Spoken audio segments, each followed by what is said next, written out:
from Shri Shivaji Vidya Mandir, Audh. So, in previous lecture, we have seen menstrual cycle, and now we are going to see gametogenesis. Before starting the lecture, you should know what is the gametogenesis. So, first we will see what is a gametogenesis, and then further we will go. First of all, gametogenesis is the basically formation of a gametes. Formation of a gametes is called as a gametogenesis. So, what do you mean by gametes? Gametes are the sex cells, which are gonads, which helps in a reproduction. And these gametes are a male gamete as well as a female gamete. Male gamete is a sperm and female gamete is a ovum or a egg. And this gametogenesis further divided into two types. First is the spermatogenesis and second is the oogenesis. First we will see the spermatogenesis and after we will see the oogenesis. Spermatogenesis is the basically formation of a sperms. It's called as a spermatogenesis, and oogenesis means formation of a ovum or an egg. It's called as a oogenesis.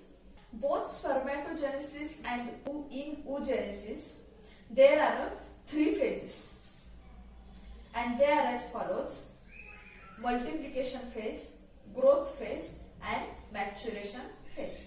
With the help of these three phases, this process occurs. First we will see spermatogenesis with the help of a diagram. So we will see spermatogenesis. As I said, spermatogenesis is the process of formation of a gametes, that is a male gamete, that is a spermatozoa or a sperm from the germinal epithelium of a testes. It's called as a spermatogenesis. And there are three phases in the spermatogenesis. In spermatogenesis, there are three phases. First is the multiplication phase, second is the growth phase, and third is the maturation phase. With the help of these three phases, spermatogenesis occurs. So here you can see there is a diagram of a spermatogenesis. This is the diagram of a process of a spermatogenesis, and you can see here there is a phases are included. First is the multiplication phase, second is the growth phase, and third is the maturation phase. So first we will see the multiplication phase. So you can see here it is a primordial cell and it get divided into two cells, and after it will get divided into four cells. That is here mitotic division occurs. Because of mitotic division, this cell get divided into another cell. That means they get multiplied and forms four cells, and these four cells is called as a spermatogonia. And this spermatogonia is a diploid cell and it has 44 chromosomes. So this process is called as a multiplication phase. So second, you will see that growth phase. So in the growth phase, spermatogonia get divided into primary spermatocytes. Because of some spermatogonia get stopped dividing by mitotically because of there is a lack of food, so they grow in size and get transferred into primary spermatocytes, and here growth phase is completed. And third is a maturation phase. Till growth phase there is a mitotic division occurs, and in the maturation phase there is a meiotic phase occurs. So in maturation phase, two meiotic phases are included. First is the meiosis 1 and second is the meiosis 2. So in meiosis 1, this primary spermatocyte get divided into secondary spermatocytes because of a meiosis 1, and it leads to formation of a two haploid cells and which have a 23 chromosomes each. These secondary spermatocytes get divided into spermatids due to meiosis 2, and each spermatids are a non-functional and a non-motile, and these spermatids get converted into spermatozoa, and when they transfer into spermatozoa they get functional, and this whole process is called as a spermiogenesis. During this process, these spermatids attach to the Sertoli cells by a cytoplasmic bridges. During this process, spermatids remain held to each other by the Sertoli cells, and head of a sperms, that is a spermatozoa, is attached to the Sertoli cell, and this tail is hanging in the lumen of seminiferous tubules. So this whole process is called as a spermatogenesis. Further, we will see the structure of a sperm. Now we will see the structure of a sperm. So here you can see this is the diagram of a sperm, and this particular sperm is divided into three parts. First is the head, second is the neck, and third is the tail. Head consists acrosome and nucleus. Then neck consists proximal centroid and distal centroid. Then tail, and tail consists principal piece and end piece. You can see the diagram of a sperm. Basically, sperm is a male gamete and it is a motile, microscopic, elongated cell. So first we will see the head, and this head is the oval inner shape. At the top of the head there is a cap-like structure is present, is called as a acrosome. This acrosome is present above the nucleus, and this acrosome formed by a Golgi complex. This is the haploid nucleus. So next we will see the neck. Actually it is a very small region of a sperm between the head and middle piece, and in the neck there is a proximal centroid and distal centroid are present. Third, we will see the middle piece.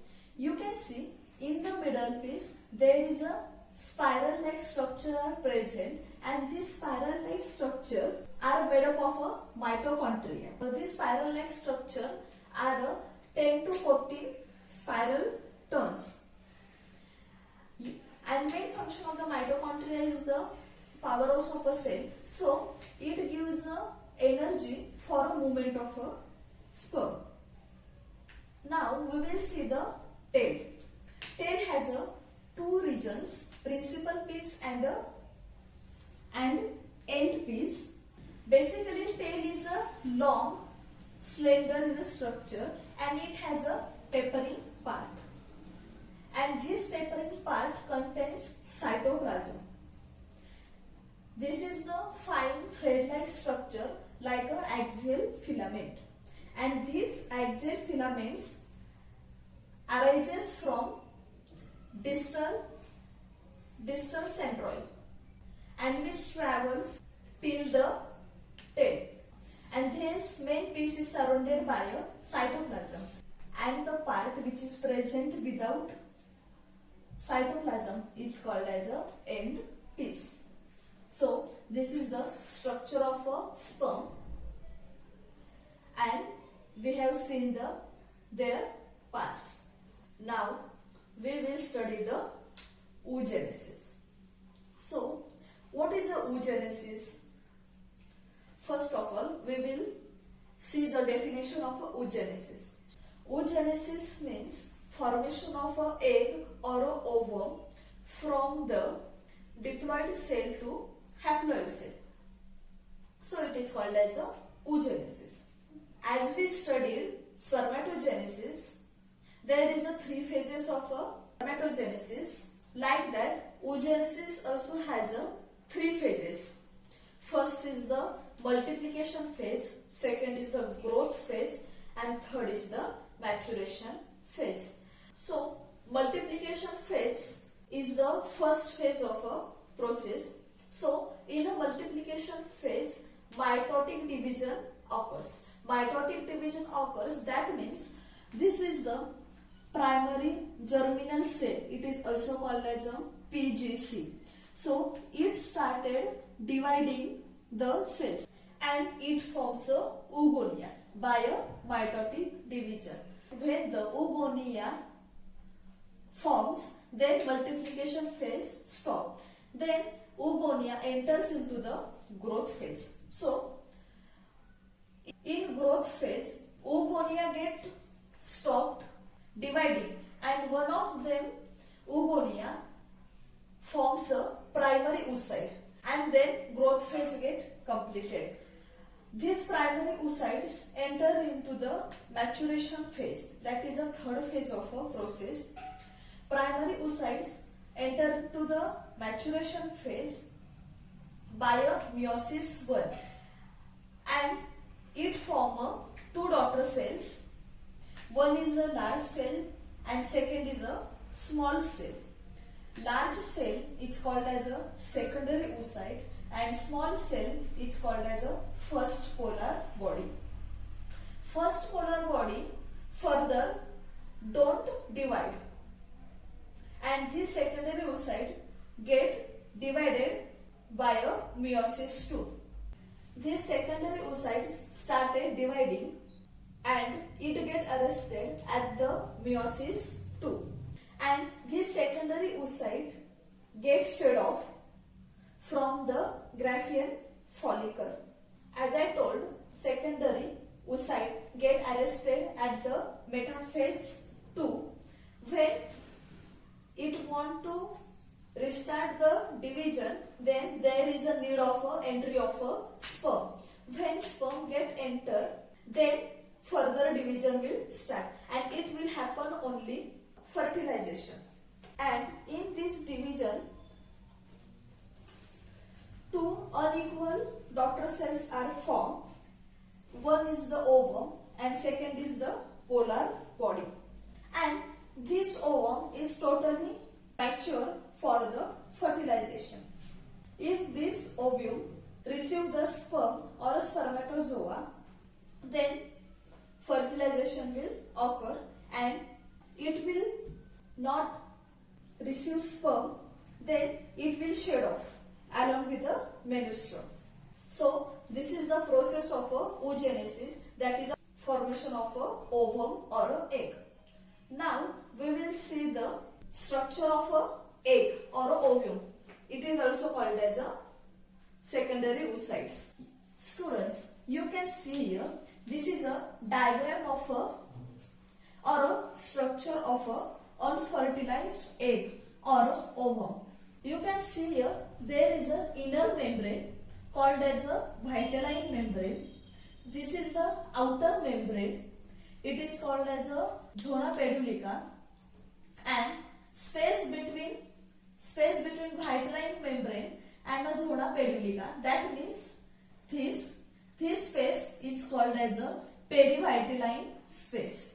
You can see there is a cells which are some are circular elongated. It is called as a corona radiata.